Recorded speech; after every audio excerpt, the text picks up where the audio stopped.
essentially हमने ये देखा था कि let's say in phase diagrams we have an austenite phase. If we have an austenite phase and if the phase is undergoing eutectoid transformation, अगर phase जो है वो eutectoid transformation हो रही है, तो it would convert into Fe3C, which is the cementite phase plus ferrite, which is the alpha phase. दो different phases बन जाएंगे material के अंदर. That means gamma would convert into alpha plus Fe3C. ऐसे ही है यूटेक्टोइड ट्रांसफॉर्मेशन.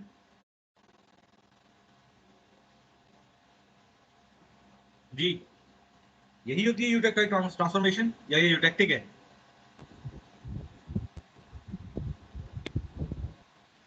बेटा at least answer so that I could continue.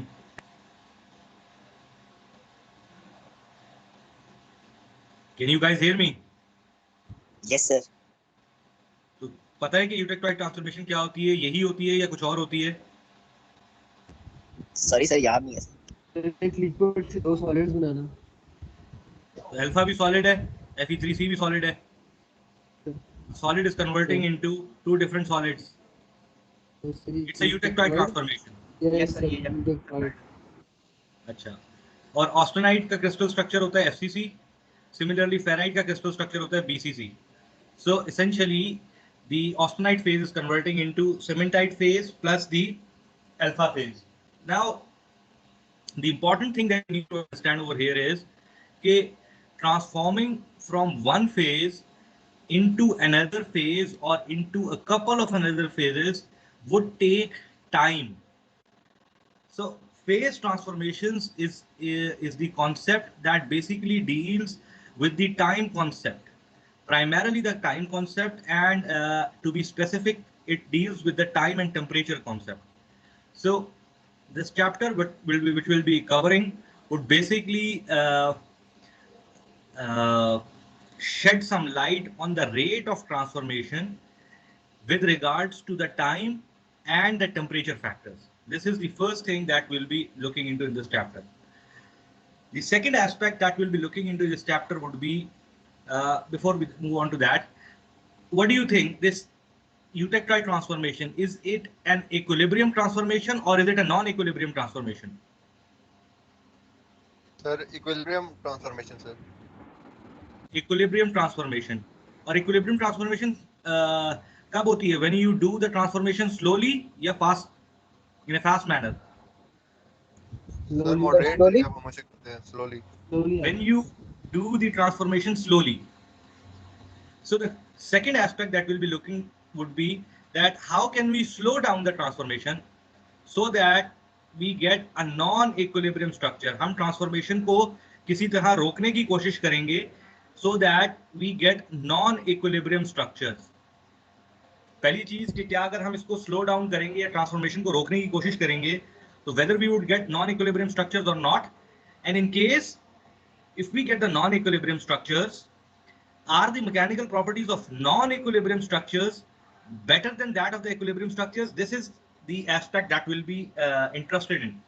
So this chapter, which basically is about phase transformation, it would first try to establish that the rate of transformation is dependent upon the time and the temperature factors, and these factors would essentially govern the fact that whether you'll get non-equilibrium structures or the equilibrium structures. And in case you get the non-equilibrium structures, how would the mechanical properties be tailored in case you get these non-equilibrium structures? Is the outline of the chapter clear enough? So, हमने ये शुरू में कहा कि eutectoid transformation, austenite going into alpha plus Fe3C is dependent upon time and temperature. लेकिन this is a phase transformation. Similarly, a liquid going into a solid phase is also a phase transformation. तो जो phase transformation का process है, in order to better understand that process, we will first discuss the liquid to solid phase transformation. हम principles को इस phase transformation के through समझने की कोशिश करेंगे, and once we understand the principles, we would then apply the same principles to any phase transformation that is taking place. Is this clear? Yes, sir.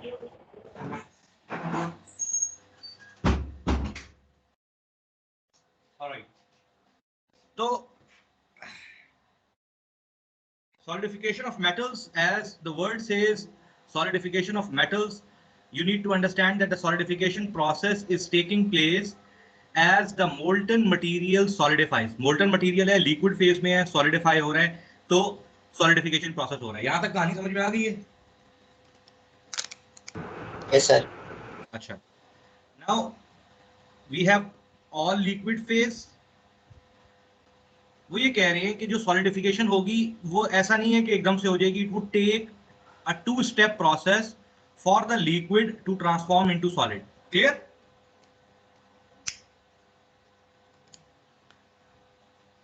Ji, is it clear? Yes, sir. Clear, sir. अच्छा, जो पहला step है it is known as nucleation step.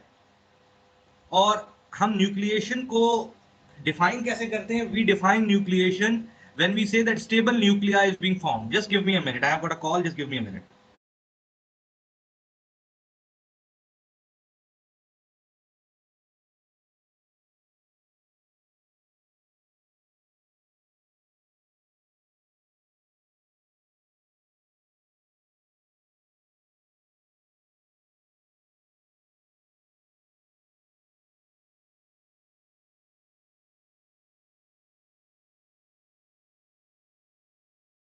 All right, sorry. So the first step in the solidification is basically the formation of stable nuclei. हो ये रहा है कि if I have this liquid phase में atoms कैसे move कर रहे होंगे? Sir, vibration motion randomly. Random motion होगी ना? ऐसे ही है? Yes, sir. ठीक हो गया. The moment I bring this liquid below the solidus temperature, melting temperature से नीचे लेके आऊंगा, तो क्या होगा कि some atoms over here would start forming a group. इसी तरह यहाँ पे कुछ atoms would start forming the group. इसी तरह यहाँ पे कुछ atoms would start forming the group. ठीक है? Yes, sir. ये बेसिकली न्यूक्लिएशन का आगाज है. इसको हम स्टेबल न्यूक्लियाई नहीं कहेंगे. स्टेबल न्यूक्लियाई का स्पेसिफिक क्राइटेरिया है जिसको हम अभी थोड़ी देर में डिस्कस करेंगे. इसको हम कहेंगे कि it is basically the process of nucleation has begun, but whether it's a stable nuclei or not, there is a specific criteria जो कि इसके साइज के ऊपर डिपेंडेंट होगा. अगर उस साइज से ज्यादा होगा तो हम इसको स्टेबल न्यूक्लियाई कहेंगे, अगर नहीं होगा तो हम इसको स्टेबल नहीं कहेंगे. Is it clear?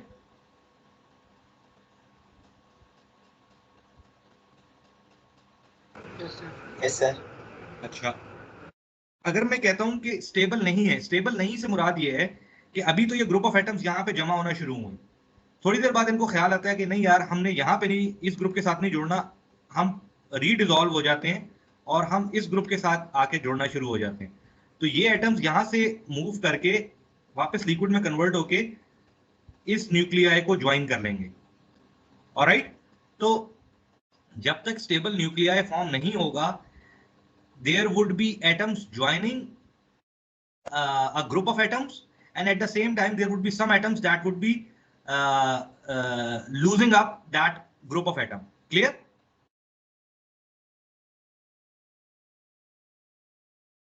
Clear, sir. All right. Or once this group of atom reaches to a critical size, उस क्रिटिकल साइज से अगर साइज बड़ा हो जाएगा तो you will call it a stable nuclei. और जब एक स्टेबल न्यूक्लियाई फॉर्म हो जाएगा तो you will have the second stage which is known as the growth stage, जिसमें nuclei would grow into crystals और ग्रेन स्ट्रक्चर. ये फर्दर ग्रो होते हुए ग्रेन्स में कन्वर्ट हो जाएंगे. अगर मैं आपको यहां पे समझाने की कोशिश करूं तो this is liquid just below melting temperature. इस liquid में there is majority of liquid और ये black dots जो हैं ये nuclei formation शुरू हुई है. We cannot call them stable at the moment. Alright? बहुत से nuclei form हुए, लेकिन ये सारे जो है stable nuclei में convert नहीं होंगे only few of them would essentially grow into stable nuclei. Once they have attained the stable state, they would then grow into larger grains that would come in contact with each other after consuming all of the liquid. Clear enough?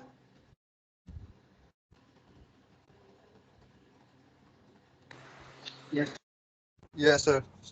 अच्छा, इसमें एक चीज यहां पे और आपको बताता चलूं which is important.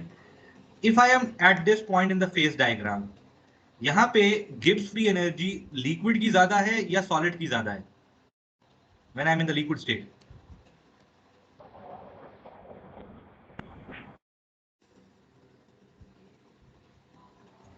Quickly. Sir liquid की सर ज्यादा है. नहीं, जो फेज डायग्राम में स्टेबल फेज होगा उसकी गिब्स फ्री एनर्जी कम होगी. Yes, sir. ये मैंने आपको पहले भी बताया था. हाँ. यहाँ पे इस पॉइंट पे गिब्स फ्री एनर्जी सॉलिड की ज्यादा है, लिक्विड की कम है. That's why liquid is the stable phase over here. Alright? Okay sir. Sir अगर हम कहें कि ये लिक्विड से दूसरे किसी फेज में मूव कर रहा है फिर तो चेंज हो जाएगी ना इसकी गिब्स फ्री एनर्जी. मैं आ रहा हूँ उस तरफ. Let's say Oh. कि हम इस यूटेक्टॉइड पॉइंट से नीचे इस जगह पे आ गए, पॉइंट 1 पे. यहाँ पे अगर मैं कहूँ तो Gibbs free energy at state 1 for solid and Gibbs free energy for state 1 for the liquid, किसकी ज्यादा है? सर इधर सॉलिड की कम होगी, लिक्विड की ज्यादा. इधर सर सॉलिड की कम होगी, लिक्विड की ज्यादा होगी. थोड़ा और नीचे आ जाता हूँ तो यहाँ पे गिब्स फ्री एनर्जी सॉलिड की एट स्टेट 1 जो है उसके मुकाबले में एट स्टेट 2 क्या है? सर स्टेट 1 में सर स्टेट 2 में कम है सर, स्टेट 1 में ज्यादा है. Very good. स्टेट, तो दूसरे लफ्जों में जैसे जैसे मैं लिक्विड फेज के अंदर मूव करता जा रहा हूँ, सॉलिड फेज के अंदर मूव करता जा रहा हूँ, लिक्विड की गिब्स फ्री एनर्जी कम ज्यादा होती जा रही है और सॉलिड की कम होती जा रही है, इसीलिए सॉलिड फेज जो है वो स्टेबल फेज है. क्लियर? Yes sir. अच्छा, ये बेसिकली स्टेट के ऊपर डिपेंडेंट गिब्स फ्री एनर्जी है कि जिस पॉइंट को मैं हाईलाइट करूंगा उस पॉइंट की गिब्स फ्री एनर्जी बाकी सारी फेज डायग्राम में ज्यादा होगी, सिर्फ उस पॉइंट की गिब्स फ्री एनर्जी जो है वो कम होगी बाकी पूरी फेज डायग्राम से. क्लियर? Yes sir. बस hold on to this point at the moment. Solidification में पहला stage we said nucleation. Nuclei क्या है? न्यूक्लियाई एक्ट एज टेम्पलेट्स और seeds on which the crystal grows. और न्यूक्लियर फॉर्मेशन हो किस तरह रही होती है कि nuclei would have rate of addition of atoms faster than the rate of loss of atoms. Clear? जो एटम्स आके जुड़ रहे हैं वो ज्यादा तादाद में है और जो छोड़ के जा रहे हैं वो कम तादाद में, तभी न्यूक्लियाई जो है वो ग्रो करेगा. Clear? Yes sir. Then it says once nucleated. Nucleated से मुराद ये है कि once stable nucleus has formed, the nucleus would grow until it reach equilibrium or until it comes in contact with the neighboring crystal. All right?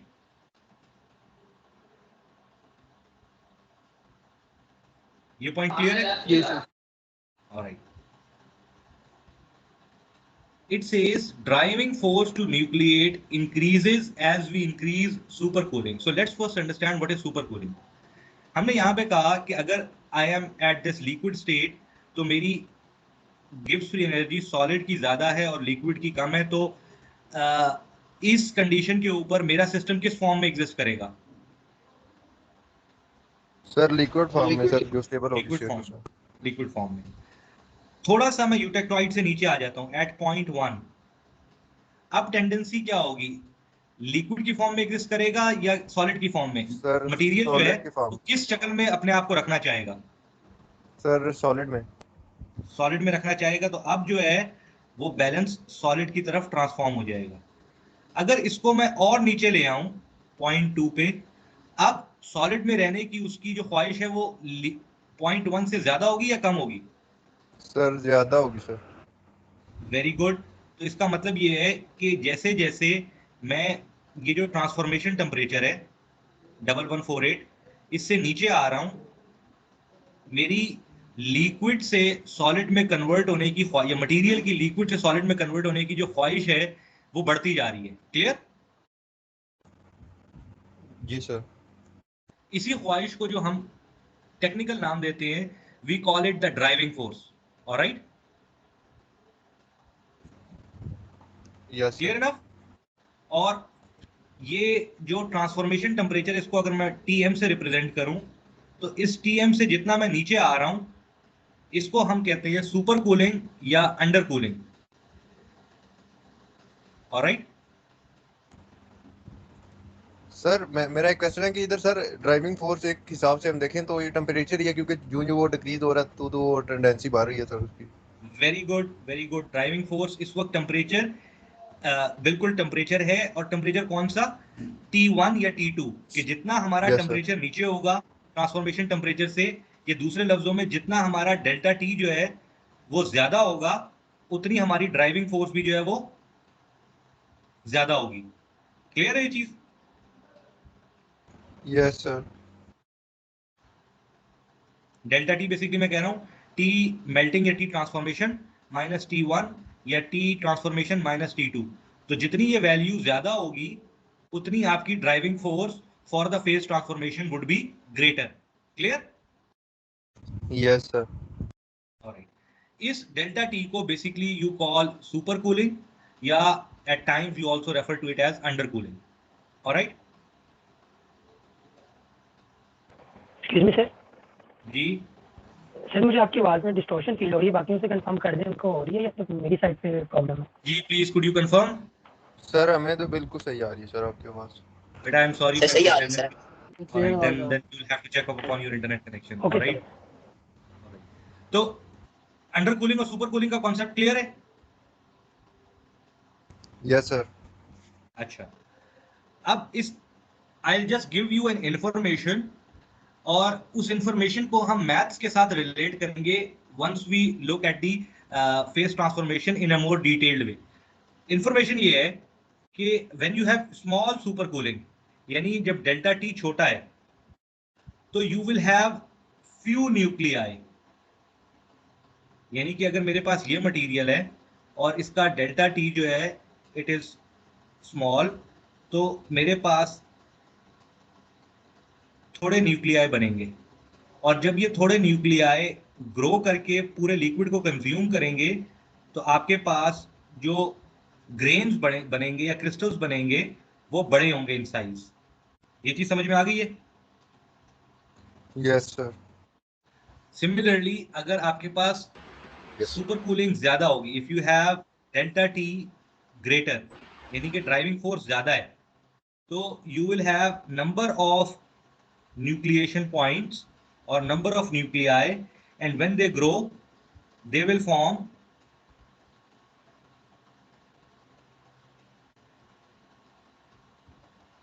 small crystals या smaller grains. Clear enough? Yes sir. Now nucleation को हम divide करते हैं दो हिस्सों में. One is homogeneous nucleation, the other is heterogeneous nucleation. दोनों में फर्क क्या है? Homogeneous nucleation ये है कि जो न्यूक्लियाई फॉर्म हो रहा है, मटेरियल इज ऑल लिक्विड, और इस लिक्विड मटेरियल के अंदर इसी लिक्विड से atoms would come and start converting into solid, which would act as the nuclei. All right, the metal, the molten metal itself provides atoms to form nuclei. Clear?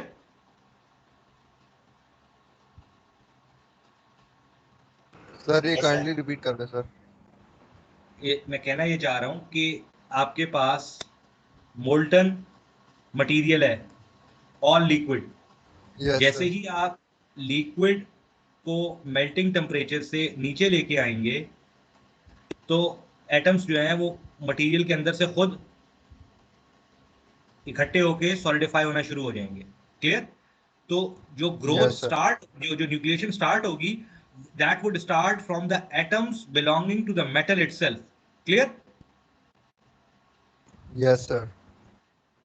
Heterogeneous nucleation में क्या होता है कि nuclei form at structural inhomogeneity और impurity, यानी कि liquid molten metal है, लेकिन इस मोल्टन मेटल के अंदर कुछ सॉलिड इम्प्योरिटीज मौजूद हैं जो कि मोल्टन फॉर्म में नहीं है। ऑलराइट, तो न्यूक्लियाई के लिए सरफेस ऑलरेडी मौजूद है, एटम्स इस सरफेस पे आके ग्रो करना शुरू कर देंगे। Alright, is it clear? कुछ solid Yes, sir. Impurity particles मौजूद थे मटेरियल के अंदर और एटम्स उन्हीं पार्टिकल्स के ऊपर ग्रो करना शुरू कर देंगे। ऑलराइट, ये सर मतलब सर ये समझिए कि इसमें जो दूसरा हेट्रोजीनियस इसमें एक पहले से लिक्विड नहीं प्रेजेंट होता, उसके साथ कोई सॉलिड भी होता है सर। सर प्रेजेंट जिस तरह उसमें सिर्फ लिक्विड प्रेजेंट होता है सर, इसमें सॉलिड भी है कुछ थोड़ा बहुत। आई कुडंट हियर यू, लेकिन लिक्विड के अंदर सॉलिड सरफेसेस ऑलरेडी मौजूद हैं। ये सर क्लियर है सर। जी सॉरी, कहने का मकसद लिक्विड के अंदर सॉलिड सरफेसेस ऑलरेडी मौजूद है। Similarly, the growth or the nucleation can start on the mold walls also. जिस कंटेनर में लिक्विड मौजूद है, ऐसा भी हो सकता है कि ग्रोथ वहीं से शुरू हो जाए। ऑलराइट, एक सॉलिड सरफेस ऑलरेडी मौजूद है जिसके ऊपर ग्रोथ शुरू हो जाए in case of heterogeneous nucleation. Clear? Yes, sir. Alright, homogeneous nucleation क्या होगा? Nuclei form in the bulk of liquid metal and it requires supercooling which is larger in the sense that 80 to 300 degrees of supercooling is generally required for homogeneous nucleation. और heterogeneous nucleation क्या है? It is much easier since stable nucleus is already present either in the form of mold wall or in the form of impurities. There is already a stable nucleus present or near to stable nucleus present, and it only requires very small supercooling of 0.1 to 10 degrees centigrade. All right.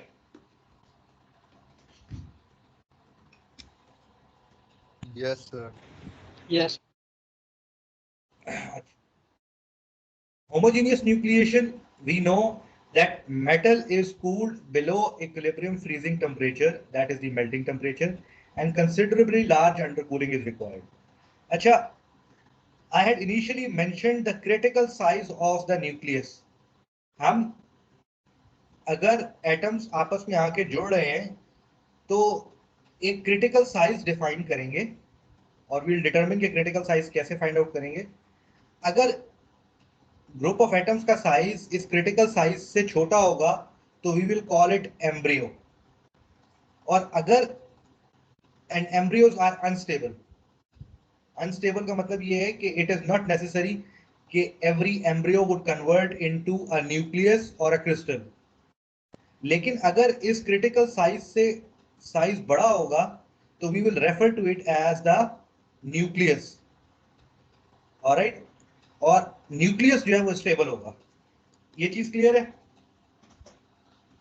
Yes sir. Alright, thermal gradient और temperature change is important, will try to understand how.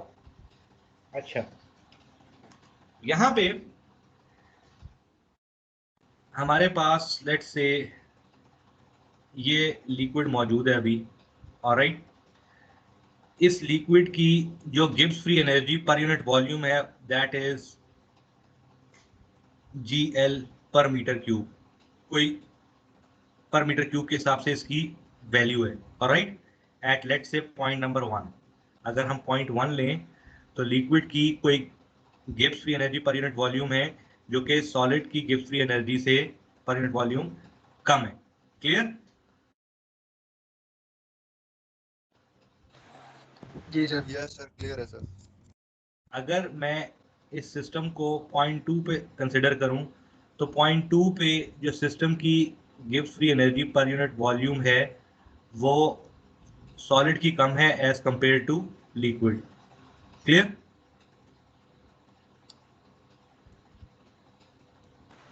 Now let's say कि by bringing the temperature from 1 to 2, temperature goes from 1 to 2. As a result of this, there is this particle which converts into solid. ठीक है?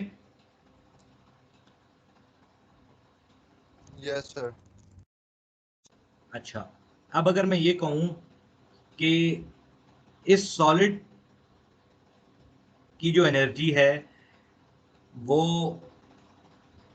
GS per metre cube minus GL per metre cube multiplied by the volume of solid. ये मेरे पास energy जो है ये access में आ जाएगी।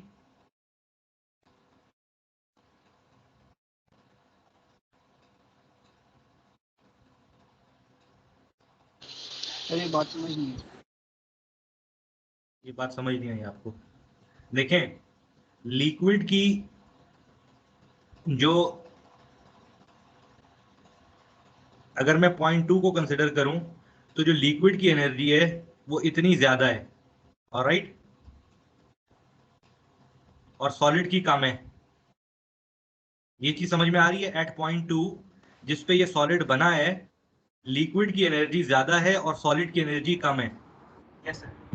जी ठीक सर है। ये तो क्लियर है। अच्छा, अगर लिक्विड सॉलिड में कन्वर्ट हो जाएगा तो जो लिक्विड की एक्सेस एनर्जी है वो लिक्विड को रिलीज करनी पड़ेगी, तभी सॉलिड में कन्वर्ट होगा ना। Yes sir. Yes sir. वो एक्सेस एनर्जी कितनी होगी? वो बेसिकली होगी लिक्विड की एनर्जी माइनस सॉलिड की energy per unit volume multiplied by the volume of the sphere जो कि सॉलिड में कन्वर्ट हुआ है।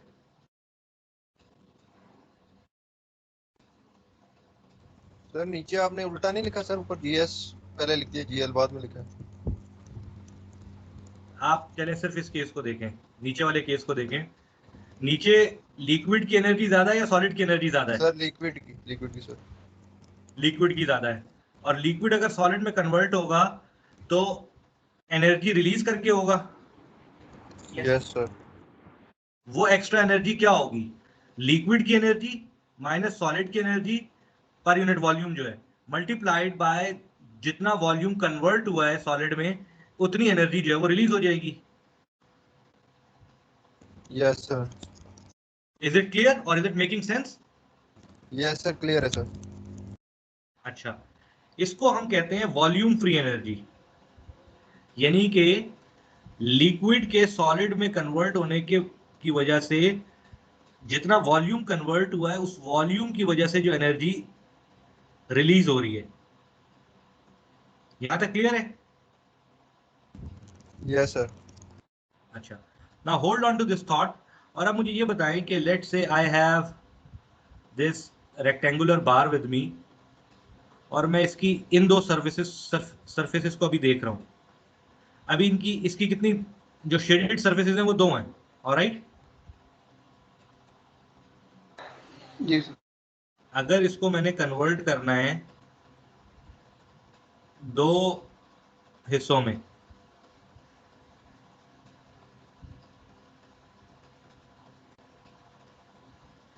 दो हिस्सों में कन्वर्ट करूंगा तो सरफेसेस कितनी हो जाएंगी? सर चार टू सर। चार हो जाएंगी। सर सही है सर, 4। अच्छा, इसको इन चार सरफेसेस में कन्वर्ट करने के लिए मुझे सिस्टम को एनर्जी देनी पड़ेगी या सिस्टम से एनर्जी लेनी पड़ेगी? सर देनी पड़ेगी। Energy would have to be supplied, alright. तो मैं कहना ये चाह रहा हूं कि whenever you create a new surface देनी पड़ेगी। you would require energy। Clear है ये चीज? Yes sir. Yes sir. यानी कि सरफेस क्रिएशन के लिए यू वुड रिक्वायर एनर्जी। अच्छा, अब मुझे ये बताएं कि जब लिक्विड सॉलिड में कन्वर्ट हो रहा है, एक स्फेरिकल पार्टिकल में कन्वर्ट हो रहा है, तो is there any surface that gets created? Yes sir. Sir surfaces खत्म हो रही है सर यहाँ पे। जब सॉलिड बनेगा लिक्विड के सॉलिड की अंदर, बाउंड्रीज बनेगी ना, सॉलिड की सरफेसेस। सरफेस क्रिएट हो रही है अगर बाउंड्री का समझ रहे हैं। मैं आप ये समझ लें कि लिक्विड के अंदर एक ball, you must a ball in a liquid phase, एक स्फेरिकल बॉल है, तो लिक्विड के अंदर सरफेस कोई क्रिएट हुई है या खत्म हुई है? क्रिएट बनी हुई है सर। क्रिएट हुई। क्रिएट हुई है ना, उसके लिए यू वुड रिक्वायर एनर्जी। ठीक है, और ये एनर्जी किसके बराबर होगी? ये एनर्जी बराबर होगी surface area of the particle multiplied by surface tension of that solid particle. Surface tension is basically energy per unit area, all right, for the specific particle. Yes. Clear? Yes, sir. अच्छा, अब ये दो phenomena जो है ना, ये एक दूसरे के साथ compete कर रहे हैं.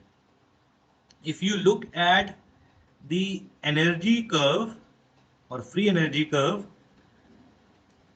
on this axis you have radius of the particle, on this axis you have energy required, and on the negative axis it is basically energy released or energy available.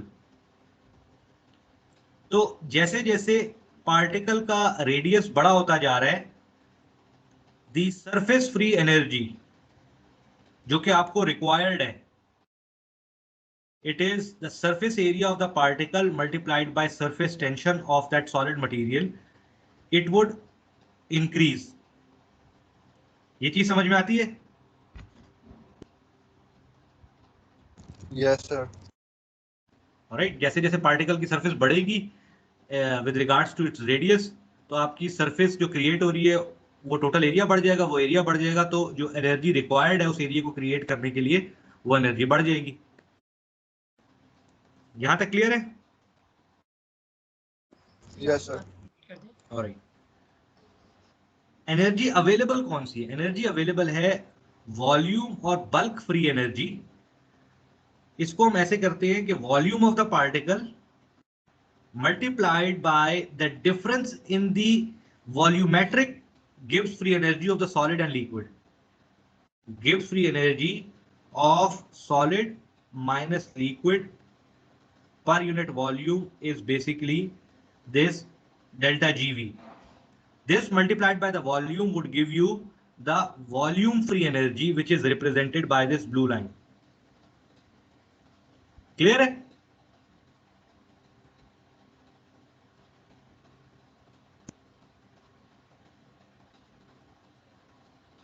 Yes sir, clear है sir. Alright. अच्छा, तो एक तरफ you have energy requirement, एक तरफ you have energy available, and both are changing with regards to the size of the particle. अच्छा, this green curve is basically showing you the summation of the two energies. ये दोनों की resultant curve है. अगर इस curve को मैं देखूं तो during this half you have a positive gradient, यानी कि the change in energy with regards to the increase or change in radius is positive over here. यानी कि मेरी रिक्वायरमेंट ज्यादा है और जो अवेलेबल है वो कम है with regards to change in radius. लेकिन the moment I cross this point, the dg over dr would essentially turn negative. This point would basically mark the size of the critical radius.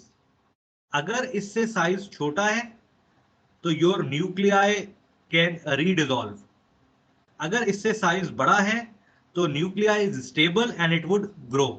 तो इससे छोटा size would be characterized as embryo, and size bigger than that of the critical size would be characterized as the nucleus. And the energy required, the total energy required to have this critical radius is basically defined by delta G star. All right.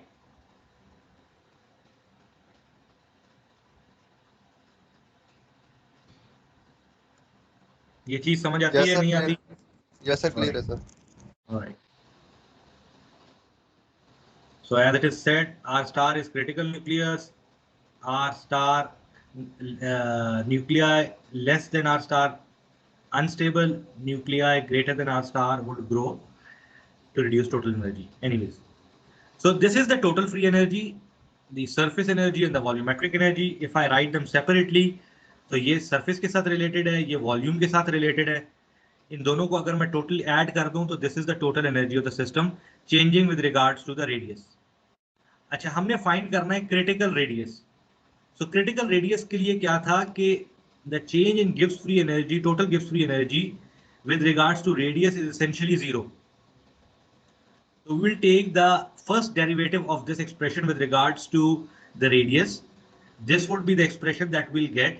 And once we plug this expression equal to 0, you will get the value of the critical radius R star to be 2 into surface energy divided by the volumetric free energy having a negative sign. This is the expression that you can utilize to find out the critical radius. Similarly, this critical radius when plugged into this free energy expression would give you the energy, free energy, total free energy corresponding to the critical radius, which comes out to be this expression, 16 pi surface cube of surface tension divided by 3 into volumetric free energy square. All right.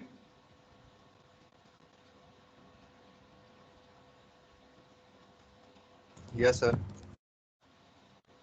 Now, volume free energy is basically the driving force for the solidification transformation, and its magnitude is the function of temperature.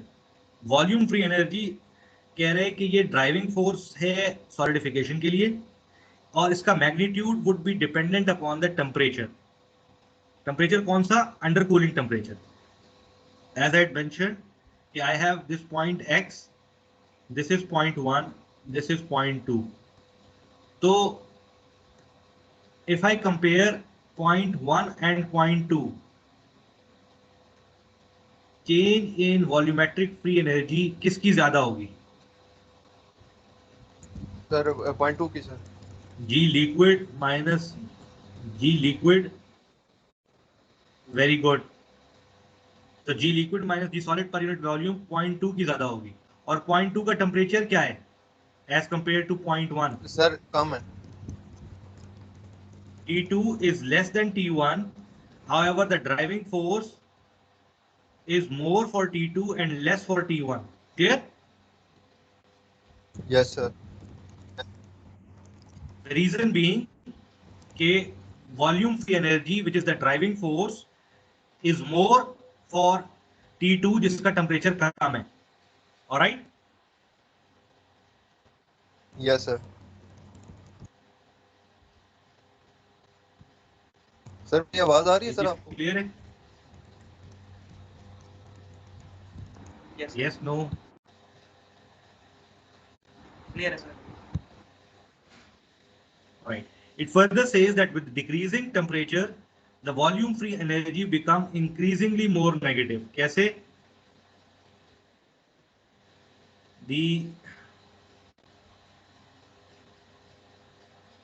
If I have this as point X, point 1, point 2, G2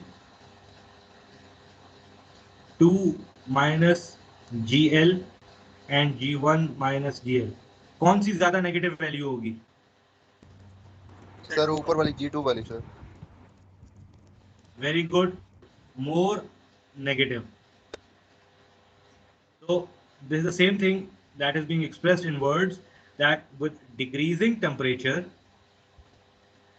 the value of volume free energy would become increasingly negative. There is further one more thing. Instead of you finding the Gibbs free volumetric Gibbs free energy or the change in Gibbs free energy, I'll give you a function which would help you determine the volumetric free energy, which is a function of temperature. We'll not go into the mathematical derivations of this expression. This volumetric free energy, the GS minus GL per unit volume, is basically related to delta HF, which is the latent heat of fusion for or latent heat of solidification. It is dependent upon the melting temperature and the undercooling temperature. T is basically the undercooling temperature. All right, clear enough?